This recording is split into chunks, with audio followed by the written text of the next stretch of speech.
pressure is on. Bill Gates has now had to admit to having affairs with 2 Russian women.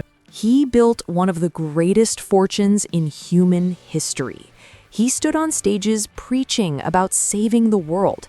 He smiled next to world leaders, next to scientists, next to children in villages he claimed to want to help.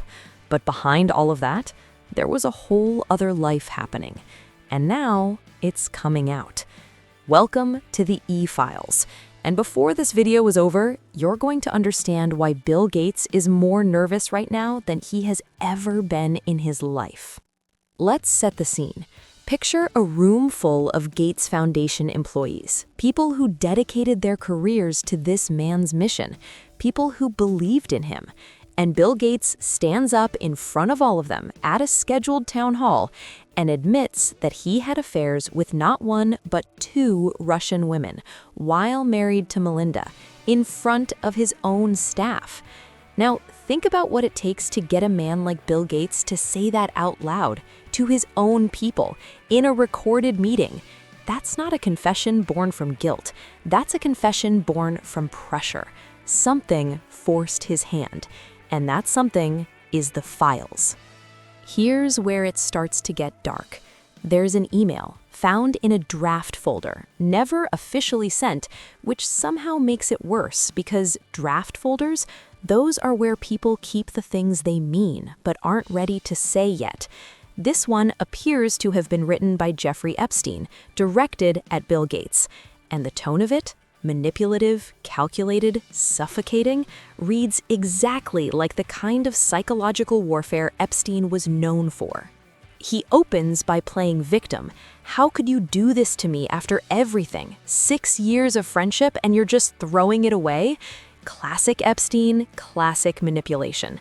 But then he shifts, and this is where your stomach drops. He references an STI, he references antibiotics, and then in specific, deliberate detail, he describes a plan to give those antibiotics to Melinda without her knowing what they were for, without her knowing why she needed them, without her knowing anything.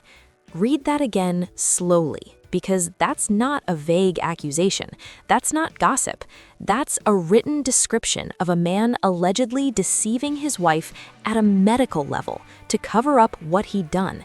And Epstein apparently knew about it in enough detail to put it in writing.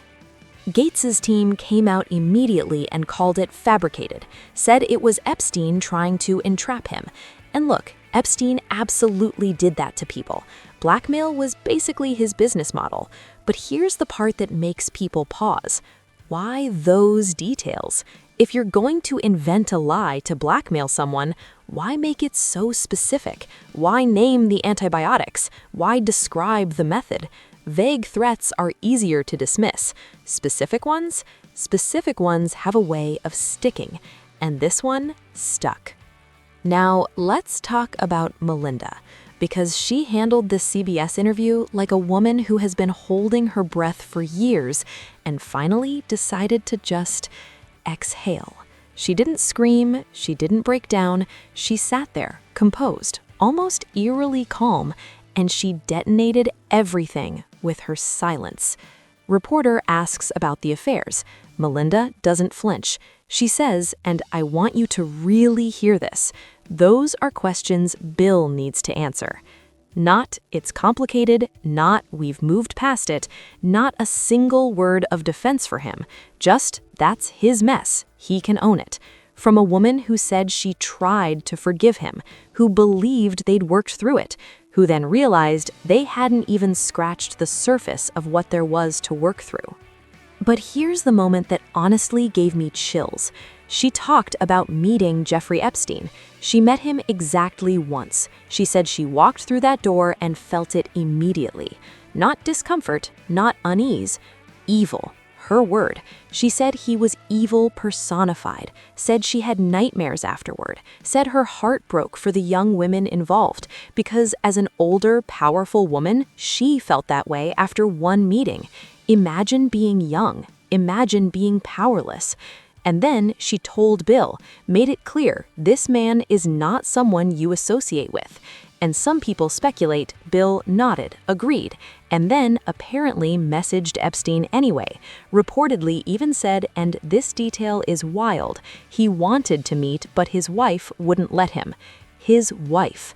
Like Melinda was just an inconvenience standing between him and his good friend, Jeffrey. Now, here is the timeline that should bother everyone. 2008, Epstein pleads guilty, not accused, not investigated, convicted of soliciting a minor. That is public record, front page news. Gates meets him for the first time in 2011, 3 years after the conviction. Not before, not naively, not without knowing. After. And the meetings reportedly continue until 2014, 6 years of a relationship with a convicted sex offender. And that's not even the craziest part.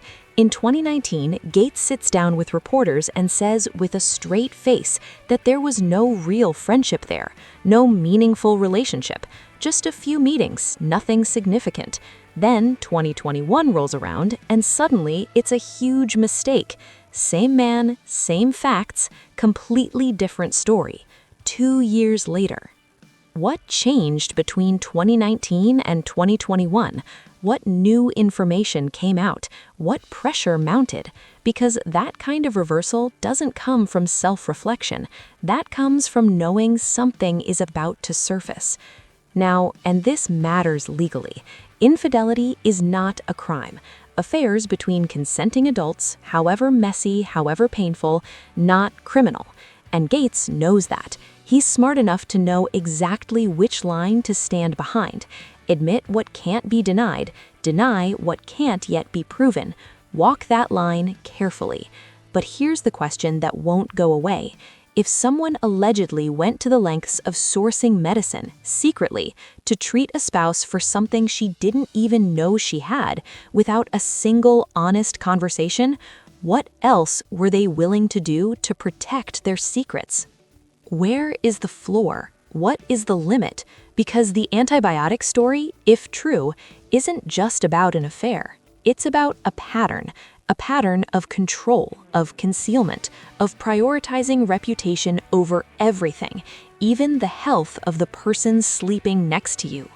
Some people speculate this is the beginning of something much larger, that the walls closing in on Gates right now feel eerily similar to the walls that closed in on others, whose names we now say differently than we used to.